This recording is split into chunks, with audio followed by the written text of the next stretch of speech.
नमस्कार।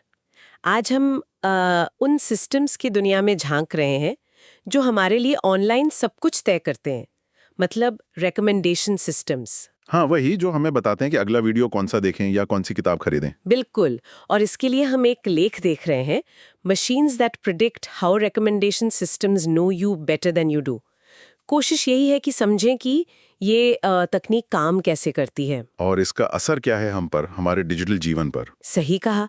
अच्छा, कभी ये सोचकर हैरानी हुई है कि जैसे नेटफ्लिक्स है या अमेज़न, इनको इतनी सटीकता से कैसे पता चल जाता है कि भाई हमें आगे क्या पसंद आने वाला है? हाँ, ये सवाल तो आता है दिमाग में।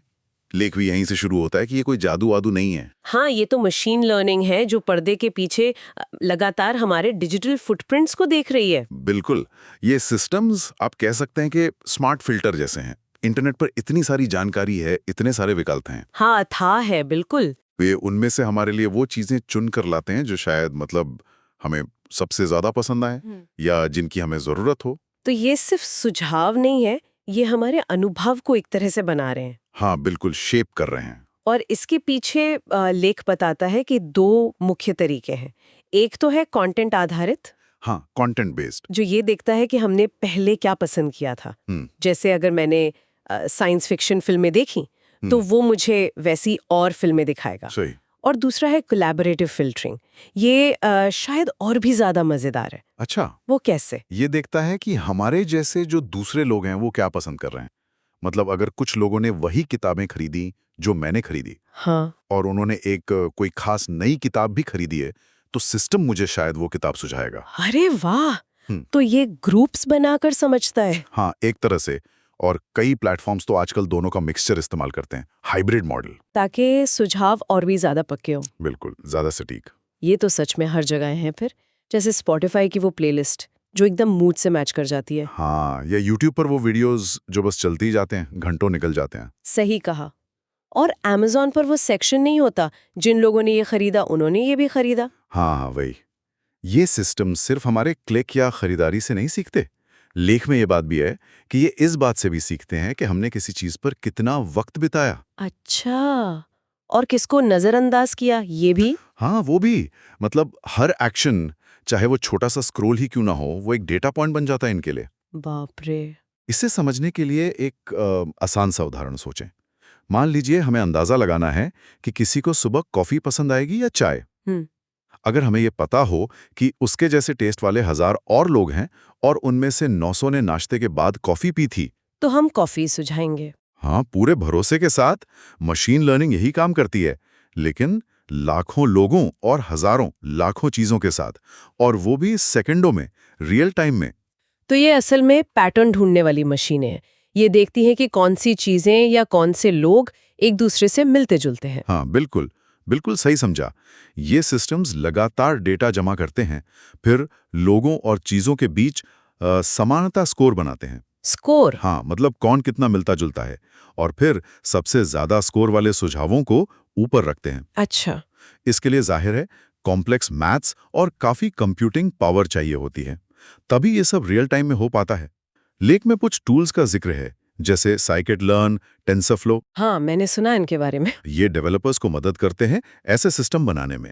पर असल चीज है इनकी क्षमता, इतने सारे डेटा से मतलब निकालना। और ये इतने जरूरी क्यों हो गए हैं?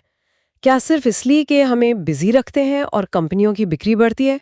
वो तो है ही। बिजनेस के लिए तो बहुत जरूरी है, यूजर एंगेजमेंट बढ़ता है, सेल्स बढ़ती हैं। हम्म। लेकिन लेख एक ज्यादा गहरे असर की तरफ भी इशारा कर रहा है।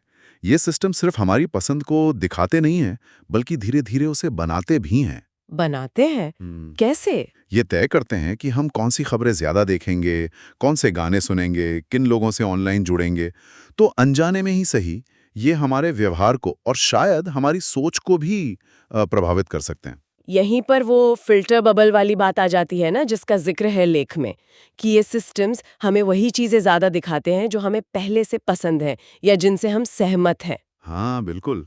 ये एक बहुत बड़ी चिंता है। तो क्या इसका मतलब ये हुआ कि हम धीरे धीरे एक ऐसी डिजिटल दुनिया में फंसते जा रहे हैं जहां हमें अलग अलग तरह के विचार कम सुनने को मिलते हैं? ये एक वास्तविक खतरा है। जब सिस्टम हमें लगातार वही दिखाता है जो हमें पसंद है, तो नई या थोड़ी अलग चुनौतीपूर्ण चीजों से हमारा सामना कम हो जाता है।